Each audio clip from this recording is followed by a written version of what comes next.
Et on commence avec ce fait divers. 5 hommes ont été interpellés après avoir tenté de cambrioler la maison de l'animateur vedette de TF1, Nikos. Nous sommes dans la nuit de lundi à mardi vers 3h du matin à Fontenay-sous-Bois. L'animateur de la Star Academy n'est pas chez lui à ce moment-là quand une patrouille de police qui passe devant chez lui par hasard remarque une Citroën DS noire qui démarre en trombe.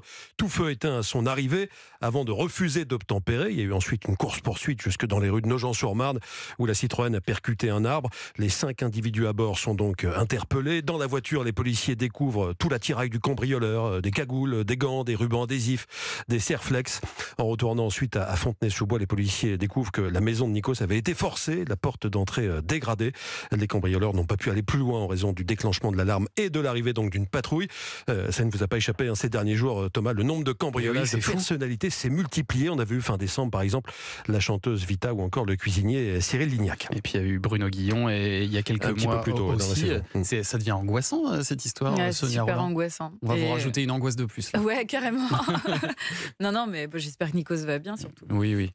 Et puis alors l'affaire Depardieu et ses nombreuses conséquences. Pierre Richard pourrait retrouver son poste d'ambassadeur de l'association Les Papillons. Ouais, l'acteur mythique du Grand Blond et de la Chèvre, âgé de 89 ans, avait signé la tribune de soutien à Gérard Depardieu, publiée dans le Figaro il y a quelques jours, ce qui lui avait valu d'être écarté de son poste d'ambassadeur de cette association de protection de l'enfance.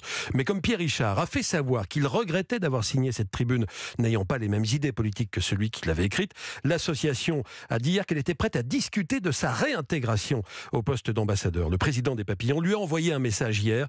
Bon, dernière nouvelle, Pierre Richard n'aurait pas répondu, en tout cas pas encore. Sachez aussi, dans le même registre, qu'un autre acteur a fait savoir qu'il se désolidarisait de cette tribune de soutien. C'est Jean-Claude Tinfus. Il va plus rester grand monde dans la signature de cette tribune, visiblement. On vous a sollicité aussi, Sonia Rolland, j'imagine. Ah, pas pour cette tribune, non. Non. Mais de toute façon, je l'aurais pas signé. Non plus, parce que en fait, j'ai découvert celle des 600 artistes. Oui.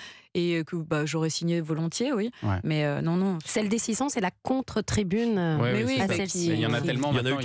Il y en a 4. Peut-être plus. Oui, et puis qui parle des victimes surtout. Voilà, c'est important aussi. Et puis alors Stéphane Plaza, lui, évoque pour la première fois les accusations de violences psychologiques et physiques dont il est la cible. 3 mois après, il parle enfin. 3 mois après la publication par le site Mediapart de témoignages de 3 anciennes de ses compagnes, l'animateur d'M6 qui rejette toutes ces accusations a écrit sur Instagram que 2023 avait été une année éprouvante pour lui. Mon image est salie à vie. Malgré cela, je reste le même, un homme aimant, respectueux et toujours engagé contre la cause qu'il défend, écrit-il. Et puis alors, Taylor Swift sera-t-elle sur le plateau de la Starac ce week-end, samedi soir? Oui, c'est la rumeur, depuis hier soir, rumeur propagée par le journaliste indépendant Clément Garin, qui assurait sur les réseaux sociaux que la star américaine serait l'invitée exceptionnelle du show de TF1. Alors ce serait évidemment un événement considérable énorme, pour la chaîne, pour le programme qui renouerait avec les gros coups de ces premières années, quand les invités s'appelaient Madonna, Stevie Wonder, Tina Turner, Rihanna ou Mariah Carey par exemple. Alors nous avons demandé à TF1 des précisions à ce sujet. Réponse de la chaîne, cette information est totalement fausse. Bon, à suivre. On verra samedi soir s'il y a vraiment une surprise. Et puis Michel Drucker a parlé, lui, de la suite de sa carrière hier soir sur France 5. Invité de C'est à vous, l'animateur qui fêtera ses 60 ans de carrière cet été, a été interrogé sur son avenir par Anne-Elisabeth Lemoine. Alors, hors de question pour lui déjà de s'arrêter avant la fin du mandat de Delphine Ernotte et de Stéphane Sidbon-Gomez, respectivement numéro 1 et numéro 2 de France Télévisions. Il faut continuer, il faut travailler jusqu'au bout. C'est pour ça que vous aimeriez rester à l'antenne au moins jusqu'à la fin du mandat de Delphine Ernotte, au moins. Ah oui, moi je terminerai pas ma carrière sans Sidbon ni sans Delphine Ernotte. Oui. Parce qu'ils m'ont sauvé la vie. Ils sont venus voir à l'hôpital et ils m'ont dit on va t'attendre. J'avais déjà 78 balais, j'en ai presque 82 maintenant. Ils m'ont dit on va t'attendre. Je dis comme ça on va m'attendre. Mais je vais être opéré, je serai handicapé, je vais perdre la mémoire.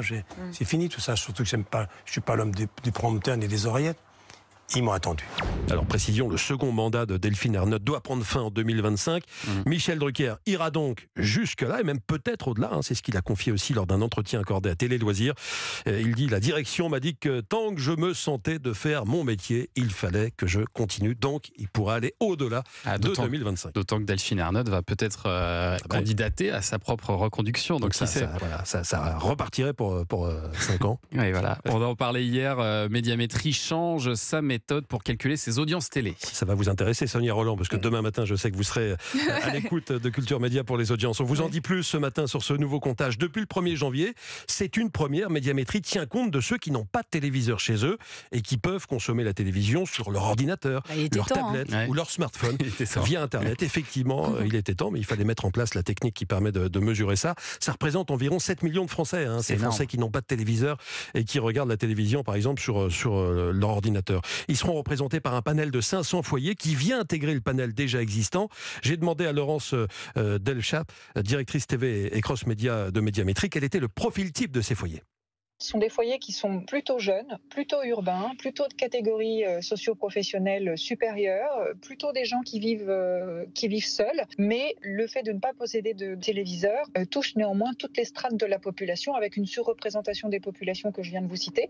Le panel s'élargit, les chiffres d'audience vont donc partir à la hausse, mais il y a aussi des indicateurs qui pourraient baisser avec ce nouveau système. En intégrant cette population de foyers qui ne sont pas équipés d'un téléviseur chez eux, on intègre des gens qui regardent la télévision, mais qui vont la regarder moins longtemps que les populations qui sont équipées d'un téléviseur.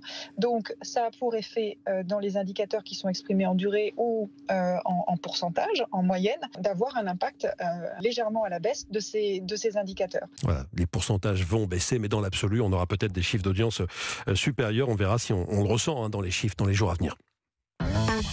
Et puis on parle maintenant de la matinale d'LCI. Son présentateur Jean-Baptiste Boursier a fait son retour à l'antenne ce matin et il y a quelques petites nouveautés. Oui, la matinale d'LCI qui va avoir un nouveau concurrent à partir de lundi prochain, en l'occurrence Bonjour la matinale TF1. Concurrent un peu spécial parce que ce sont deux chaînes de la même maison. La direction de TF1 assure d'ailleurs que ces deux matinales seront très différentes et qu'elles ne seront pas en concurrence. Mais LCI a procédé à quelques modifications ce matin pour cette reprise. Tout d'abord, Jean-Baptiste Boursier propose désormais une interview politique à 8h20, à 8h23 exactement. À cette heure-ci, jusqu'ici, on avait un éditorialiste politique. C'est Éric Coquerel, le député de la France Insoumise, qui était d'ailleurs le premier invité ce matin. Il y a également deux nouvelles chroniqueuses qui intègrent l'équipe en cette rentrée, Ségolène Aluni et Vanessa Matagne, l'une des voix d'RTL Belgique. J'en profite, Thomas, pour dire qu'LCI a réalisé sa meilleure année en 2023 avec une part de marché de 2%. C'est son meilleur résultat depuis la création de la chaîne en 1994, toute chaîne confondue. LCI est la chaîne qui a réalisé la plus forte progression en audience avec une hausse de 12% en 2023. Et puis cette information improbable maintenant, l'un des plus célèbres rappeurs américains va faire des interviews pendant les JO pour la télévision américaine. Et ce rappeur, c'est... Et oui, Sonia Rolland, Snoop Dogg va réaliser des reportages et des interviews pour l'émission Olympic Primetime Show. Ce sera un petit peu le Nelson Montfort de CBS. Olympic Primetime Show qui sera proposé donc par cette chaîne américaine. Un joli coup fumant, diront les amateurs de jeux de mots. Snoop Dogg et le sport, l'association n'était pas forcément évidente, mais on se souvient qu'en 2021, le rappeur avait commenté une épreuve d'équitation avec le comédien Kevin Hart. Anissa, vous connaissez? Oui, bien sûr, je me souviens de cette épreuve d'équitation. C'était pendant les Jeux de Tokyo pour une chaîne de streaming. Ouais. J'ai retrouvé un extrait, c'était pas triste, écoutez. Oh, regarde ce cheval, il fait du crip walk sur le sable. Mais il est déchaîné ce cheval. Oh, il faut que je l'invite pour l'un des clips.